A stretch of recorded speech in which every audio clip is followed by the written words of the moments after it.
because that's what the Democrats have handed us. And we're going to do that with day one of wiping out the 87,000 IRS army. These are the things that I'm excited about, but I'm also grounded, Steve. The only way to do this is not open the door.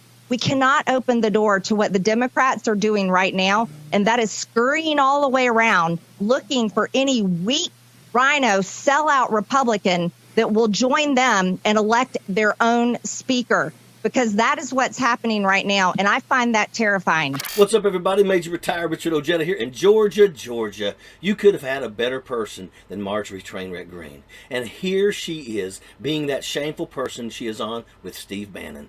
So I think that we have to work together in our conference, and it starts today, and I'm sure there's going to be a lot of fighting going, a lot of inter-party fighting happening today when we're talking about the speaker's race.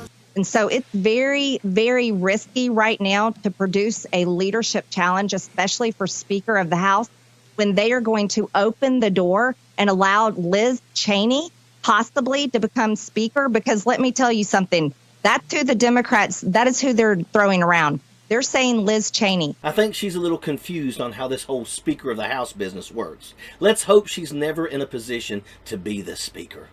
The Speaker is chosen by a majority vote from the House, from those who are present and voting on the issue. They don't just pick someone random, and while the Constitution doesn't actually require the Speaker to be someone currently serving, it's not ever happened before.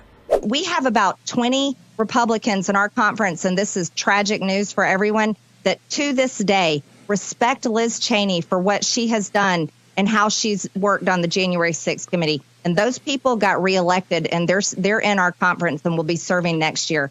So the danger is this. Do we want to watch a challenge for Speaker of the House simply because it's a Never Kevin movement, just like we've seen a Never Trump movement?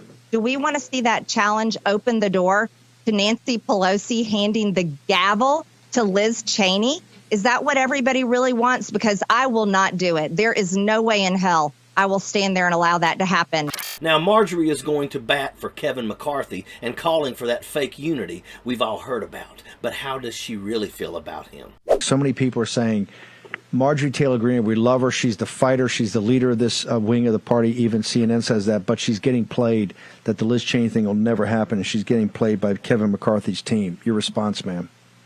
Well, I hope I'm not getting played, but I'm not willing to risk it. This country has suffered too much under the Democrats, and asked Kevin McCarthy a very important question. And I'm so glad he asked him this, because it was important for all of us to hear Kevin's answer. He asked Kevin McCarthy if he would commit to all of us that he would not accept Democrat votes to become Speaker of the House. And Kevin said, absolutely, he will not accept Democrat votes to become Speaker of the House.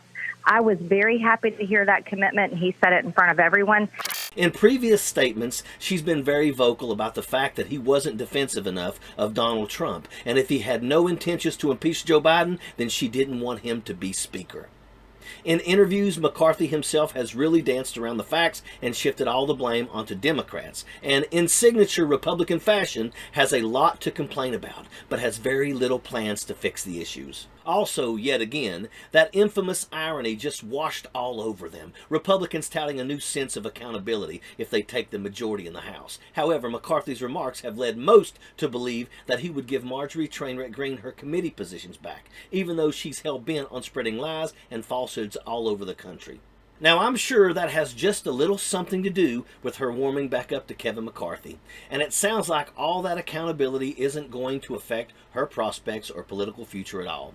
And as for any accountability for Trump, well, we know where that is headed. Comment down below just how long you think it will take before Marjorie loses all of her seats again. How many days or hours will it be before she gets the boot? Or will there even be a point of no return? Sappers clear the way, airborne all the way.